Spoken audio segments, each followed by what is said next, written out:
when you talk, when you share, when you give these insights as, a father raising me, it's so obvious that you're sharing from knowledge. And where that knowledge has come from can be experiences, it can be moments, it can be insights to a greater, sense. It can be all of these different plethora of things. But what do you think has, moments I want to learn what has most influenced you at times? Really checking in what has caused or facilitated you in being where you are the most. My intellectual side wants to say the pain that I've experienced, and I guess the responsibility I've taken, instead of making excuses to make changes, instead of being a victim to choose thriving. I think that had a lot to do with it. I was interviewed one time in the Chiropractic magazine, you were in it too, actually, and Anthony, about the changes that we went through after Mommy passed. And, Big Loss, Bold Recovery was the name of the article. And in there I actually talked about, how grateful I was to chiropractic. And it holds up. It was accurate. It wasn't just because I was being interviewed by a chiropractic magazine. I think the philosophy that, the power that made the body heals the body really took me to a whole new level. I mean, it really helped me redefine my understanding of God, the God of my understanding. I do believe there is a life's intelligence, and I do believe that's one and the same. Just like there's a healing power, I believe that that's God.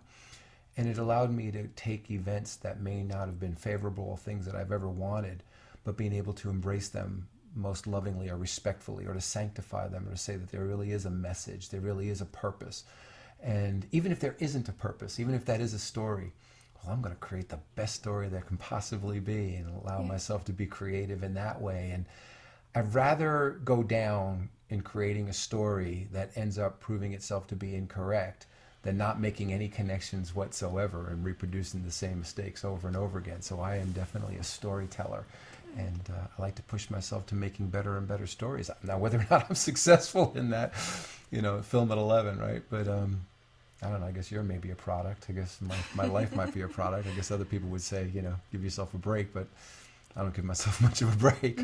I love the incessant desire I have to continue to make connections and tell better stories and just be a better storyteller and make things make sense even when they don't make any sense, and be good at that and have fun with it and be creative, and it's called a life. And then to raise you in that energy as well, to support your creative evolvements, and you embracing life, the good, the bad, the ugly, and letting you be responsible for your results, even though there is a life's intelligence and a God, that there's a cooperation and a surrendering, and a cooperation and a surrendering, and creating intentions and then discovering what life says based on that, and then your own abilities and developing your abilities. And I don't know, I go on and on. Is that anywhere close to what you're looking for? I don't know if did you want a specific event? Because the event, people have asked me many times around my process, and I remember one time, I share a lot of stories,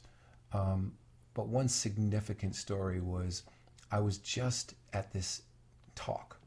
It was almost like a DE, chiropractic convention, and somebody was up there talking on stage, and he said, my name is blah, blah, blah, and I've got 15 years experience. And the one guy in front of me turned to another guy in front of me, and he says, I know this guy. He doesn't have 15 years experience. He has 1 year experience he's done 15 times. And I was just witnessing to him saying that. And it was a little bit of a, snicker, pessimism. Yeah. There was a little bit of in there. And he obviously knew the guy. But I remember going, oh my God, that's not going to be me. I choose to continue to grow. I do not want to just be in practice and then every year doing the same thing I did the year before. And I think I've done a pretty good job in constantly staying on some kind of cutting edge, even if it's my own cutting edge, of whatever is most practical or useful or applicable to stay fresh and new. And that really was a very chilling moment. It was like a cold shower for me. And I was like, that's not going to be me. And obviously I took that on pretty seriously because I like to constantly... Thinking back, applying what you just said to how I've watched you raise me and watched you experience life, I definitely see the application of that in your life. Cool.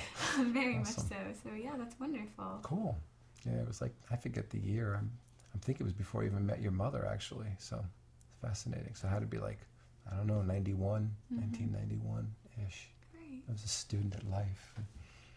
We're all students at life. That's true. We still are.